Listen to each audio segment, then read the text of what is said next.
Hello viewers, যারা class 9-এ পড়ছো, আজকে তাদেরকে আমি ইতিহাসের তৃতীয় অধ্যায় 19 শতকের ইউরোপ রাজনৈতিক জাতীয়তাবাদী ভাবধারার সংঘাত অর্থাৎ তৃতীয় অধ্যায় থেকে আজকে তোমাদের সাজেশন প্রশ্নগুলো আমি দিয়ে দেবো। ঠান্ডা লেগে যাওয়ার কারণে গলাটা একটু বসে গেছে, তাই কথাগুলো একটু হয়তো শুনতে অন্যরকম লাগবে, বাট ভালো করে দেখে নাও কি কি প্রশ্ন তোমরা করবে। ঠিক আছে, তো দেখো এই অধ্যায় তোমাদের সেকেন্ড ইংলিশ পরীক্ষাতে কিন্তু থাকবে, তাই কি কি প্রশ্ন হবে দেখে নাও। ভিয়েনা সম্মেলন বলতে কি বোঝায়? এই সম্মেলনে কারা যোগদান করেছিলেন? ভিয়েনা সম্মেলনের উদ্দেশ্য কি ছিল? ভেরি ভেরি ইম্পর্টেন্ট প্রশ্ন করবে। আমি তোমাদের সামনে পুরো উত্তরটা দেখিয়ে দেওয়ার চেষ্টা করছি, যদি পারো এখান থেকে করতে করে নিতে পারো, অথবা যদি মনে করো টেক্সট বুক থেকে করবে করতে পারো। এরপরে বড় প্রশ্ন, এগুলো কিন্তু 8 নম্বরের প্রশ্ন। ঠিক আছে, মেটারনিক ব্যবস্থা বলতে কি বোঝো? এই ব্যবস্থা কেন ব্যর্থ হয়েছিল দেখে না ভালো করে করবে। 1830 খ্রিস্টাব্দে জুলাই বিপ্লবের কারণগুলো আলোচনা করো এবং এর গুরুত্ব কি ছিল লেখো। লিখে নাও ভালো করে, যেভাবে পয়েন্ট করে করে লেখা আছে চেষ্টা করবে পয়েন্টগুলো মুখস্থ করে সেইভাবেই গুছিয়ে লেখার। ঠিক আছে, 1848 খ্রিস্টাব্দে ফেব্রুয়ারির বিপ্লবের কারণ কি ছিল? এর গুরুত্ব কি? অর্থাৎ ফেব্রুয়ারি বিপ্লব বলতে কি বোঝো? এর গুরুত্ব কি লেখো। লিখে নাও ভালো করে, বইটা সরিয়ে তোমাদের পুরো উত্তরটা আমি দেখিয়ে দিচ্ছি, করবে।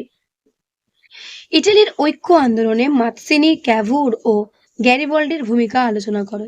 দেখে নাও পুরো উত্তর, বইটা সরিয়ে পুরো উত্তর তোমাদের সামনে তুলে ধরছি। এই তৃতীয় অধ্যায় থেকে যে সমস্ত প্রশ্ন তোমাদের সামনে তুলে ধরছি এগুলো প্রত্যেকটা ভালো করে তৈরি করবে। ঠিক আছে, বিসমার্ক কিভাবে জার্মানিকে ঐক্যবদ্ধ করেন?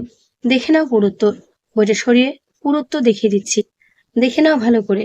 এই পর্যন্তের উত্তর শেষ হলো। ক্রিমিয়ার যুদ্ধের ফলাফল সম্পর্কে আলোচনা করো। দেখে নাও ভালো করে, বইটা সরিয়ে পুরো তো তোমাদের সামনে তুলে ধরছি। রাশিয়ার ভূমিদাস প্রথার অবসান কে করেন এবং কিভাবে এটি হয়? ভূমিদাস আইনের ত্রুটিগুলো কি ছিল? দেখে নাও ভালো করে, বইটা সরিয়ে পুরোটা ভালো করে দেখে নাও। তো 8 নম্বর প্রশ্ন এই হলো। এরপর দেখে নাও 4 নম্বরের প্রশ্ন, জাতীয়তাবাদ বলতে কি বোঝায়? এর কয়েকটি বৈশিষ্ট্য লেখো। দেখে নাও ভালো করে, এই পর্যন্ত উত্তর শেষ হল। পবিত্র চুক্তি সম্পর্কে টিকা লেখো। দেখে নাও ভালো করে, করবে। এগুলো সব 4 নম্বরের প্রশ্ন কিন্তু। ঠিক আছে, এই পবিত্র চুক্তি ব্যর্থ হয়েছিল কেন? এটাও ভালো করে করবে। দেখে নাও ভালো করে, বইটা সরিয়ে পুরো তো তোমাদের সামনে তুলে ধরছি। শক্তি সমবায়ের পতনের কারণ কি? দেখে নাও ভালো করে, করবে। ইটালির ঐক্যে জোসেফ মাতসিনির অবদান কি ছিল? করবে। দেখে নাও ভালো করে। তোমরা এখন উঁচু ক্লাসে উঠেছো, চেষ্টা করবে পয়েন্ট করে লেখার। টিকা লেখো ইয়াং ইটালি। দেখে নাও পুরোটা ভালো করে তোমাদের সামনে তুলে ধরছি। এর উত্তর এই পর্যন্ত শেষ হলো। জোলভেরেন প্রতিষ্ঠার কারণ ও গুরুত্ব আলোচনা করো। দেখে নাও ভালো করে, বইটা সরিয়ে ভালো করে দেখে নাও কি কি করবে। এর পুরো উত্তর তোমাদের এই পর্যন্ত শেষ হলো। ওকে, বিসমার্কের রক্ত লৌহ নীতি কি? এটি বলতে কি বোঝায়? দেখে নাও, এই পর্যন্ত উত্তর শেষ হল। কোন সন্ধির দ্বারা ক্রিমিয়ার যুদ্ধের অবসান ঘটে? এই সন্ধির শর্ত কি ছিল? দেখে নাও। কত খ্রিস্টাব্দে বার্লিন চুক্তি সম্পাদিত হয়? এই চুক্তির শর্তাবলী কি ছিল? করবে। তারপরে প্রশ্ন, রাশিয়ার জার দ্বিতীয় আলেকজান্ডারের উদ্যোগে ভূমিদাস প্রথা অবসানের কারণ কি ছিল? করবে। আমি যা যা প্রশ্ন তোমাদের সামনে তুলে ধরছি প্রত্যেকটা প্রশ্ন তোমাদের সেকেন্ড ইংলিশ পরীক্ষার জন্য বিশেষ করে গুরুত্বপূর্ণ রয়েছে এবং এই অধ্যায় থেকেও বটে, তাই যেগুলো আমি দিচ্ছি ভালো করে কিন্তু তৈরি করবে। জাতীয়তাবাদ বলতে কি বোঝায়? ভিয়েনা সম্মেলনের প্রকৃত লক্ষ্য কি ছিল? এগুলো সব 2 নম্বরের প্রশ্ন। ভিয়েনা সম্মেলনের 4 প্রধান নামে কারা পরিচিত? অস্ট্রিয়া, রাশিয়া, প্রাশিয়া ও ইংল্যান্ড। করবে। ঠিক আছে, এরাই 4 প্রধান নামে পরিচিত। এই ভিয়েনা সম্মেলনে কি কি নীতি গ্রহণ করা হয়েছিল? করবে। ভিয়েনা সম্মেলনে শক্তিসাম্য নীতি কিভাবে প্রয়োগ করা হয়েছিল? করবে। এগুলো সব 2 নম্বরের প্রশ্ন, ভালো করে দেখে নাও। ভিয়েনা সম্মেলন কেন স্থায়ী হয়নি? ভিয়েনা সম্মেলনের গুরুত্ব কি? কনসার্ট অফ ইউরোপ অথবা ইউরো শক্তি সমবায় বলতে কি বোঝায়? ওয়ার্টবার্গ উৎসব কাকে বলে? এই পর্যন্তের উত্তর শেষ হলো। বুডসেনসাফট কি? তারপরের প্রশ্ন, চতুর্শক্তি চুক্তি কবে স্বাক্ষরিত হয়? এই চুক্তিতে স্বাক্ষরকারী দেশগুলো কি কি? করবে। স্ট্যাটাস কুও বা স্থিতাবস্থা নীতি কি? করবে। মেটার্নিক পদ্ধতি কি? করবে। এবং এই পদ্ধতি কেন ব্যর্থ হয়? কার্লসবার্গ ডিগ্রি কি? এই পর্যন্ত উত্তর শেষ হলো কার্লসবার্গ ডিগ্রির। মনরো নীতি বলতে কি বোঝো? 1815 থেকে 50 খ্রিস্টাব্দকে ইউরোপে পরস্পর বিরোধী স্বার্থ সংঘাতের যুগ বলা হয় কেন? করবে। ঠিক আছে। ভিলিল কে ছিলেন? জুলাই বিপ্লবের গুরুত্ব কি ছিল? সংস্কারের ভোজ সভা কি? 1838 খ্রিস্টাব্দকে বিপ্লবের বছর কেন বলা হয়? উদ্যান পথ বা বুলেভার্ডের হত্যাকাণ্ড কাকে বলে? কে কাকে কেন খুদে নেপোলিয়ন বলে উপহাস করবে? ফ্রান্সকে বিপ্লব নগরী বলা হয় কেন? ঠিক আছে। রিস অর্গিমেন্টো কি?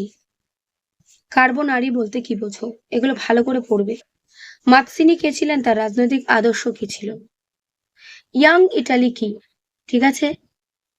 প্লোমবিয়ার্সের চুক্তি কবে কারা স্বাক্ষর করেছিল? এর শর্তগুলো লেখো। জুরিখের সন্ধির শর্ত কি ছিল? কোন যুদ্ধ 7 সপ্তাহের যুদ্ধ নামে পরিচিত ছিল এবং কেন? ভিক্টর ইমানুয়েল কে ছিলেন? তিনি কেন বিখ্যাত? এর উত্তর এই পর্যন্ত শেষ হলো। ভিয়েনা কর্মসূচি বা ভিয়েনা প্রোগ্রাম কি?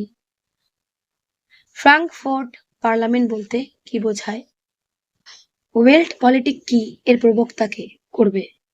এমস টেলিগ্রাম কি? করবে। সেডানের যুদ্ধের গুরুত্ব কি হয়েছিল বা গুরুত্ব কি ছিল? কুলতুর ক্যাম্প কি? করবে। লুইস কোসুত কে? করবে। বলকান সমস্যা বলতে কি বোঝো? বলকান জাতীয়তাবাদ বলতে কি বোঝো? করবে। ডুমাও মির কি? ঠিক আছে। জেমস টবো বলতে কি বোঝো? করবে। ডেকাব্রিস্ট কাদের বলা হয়? ডিসেম্ব্রিস্ট, ডেকাব্রিস্ট। ঠিক আছে। এর পুরোত্তর এই পর্যন্ত শেষ হলো। তারপরে প্রশ্ন, নাভারিনোর নৌযুদ্ধ কাদের মধ্যে ও কবে হয়েছিল? আড্রিয়ানো পোলের সন্ধি কত খ্রিস্টাব্দে কাদের মধ্যে হয়? হেটাইরিয়া ফিলিকে কি? দেখে না।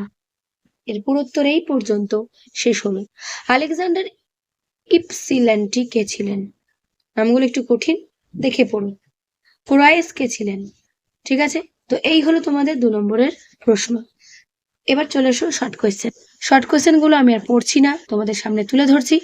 ভিডিওটা পজ করে দেখে নেবে এখানে কি কি শর্ট কোয়েশ্চেন রয়েছে। সবকটা প্রশ্নের উত্তর তার সঙ্গেই দেওয়া রয়েছে। ঠিক আছে।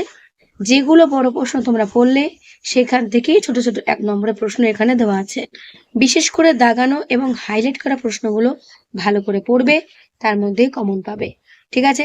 ঠান্ডা লাগার দরুন আমার গলার আওয়াজটা একটু বসে গেছে, হয়তো অনেকেরই পড়তে বা আমার পড়াগুলো শুনতে একটু অসুবিধা হতে পারে, তার জন্য সরি চেয়ে নিচ্ছি। আর তোমাদের প্রশ্নগুলো দেখানো আমার কাজ ছিল। তোমাদের পরীক্ষা তো এরপরে গরমে ছুটি উঠে গেলেই তোমাদের পরীক্ষা আবার চলে আসবে চোখের পলকেই, তাই এখন থেকেই তোমাদের প্রশ্ন উত্তর কিন্তু করতে শুরু করে দেওয়া উচিত। তাই তোমাদের কিন্তু আমি প্রশ্নগুলো দিয়ে দিচ্ছি। তাই এই প্রশ্নগুলো পাওয়া মাত্রই তোমাদের প্রত্যেককে আমি বলবো প্রশ্নগুলো পড়ে রেখো। ঠিক আছে। এর বাইরে কোনো কিছু এই অধ্যায় থেকে হবে না, এটুকু বলতে পারি। একটু ভরসা রেখেই প্রশ্নগুলো পড়ে যাও।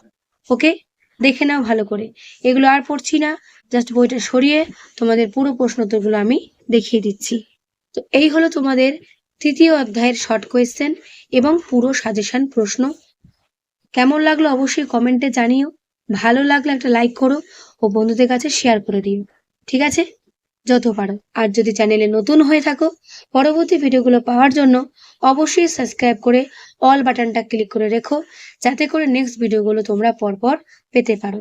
আর এখানে শুধু ক্লাস 9ই নয়, ছোট ছোট ভাই বোন 7, 6, 8, ঠিক আছে, এবং ক্লাস 10 এসব ক্লাসেরও ভিডিও দেওয়া হয় পড়ার। তো অবশ্যই কিন্তু তাদের কাছেও শেয়ার করে দিও যদি তোমাদের কোনো ভাই বোন বা দাদা দিদি থাকে তো। ওকে, তাহলে আজকে এখানেই শেষ করছি। দেখা হবে নেক্সট ভিডিওতে। ভালো থেকো সবাই।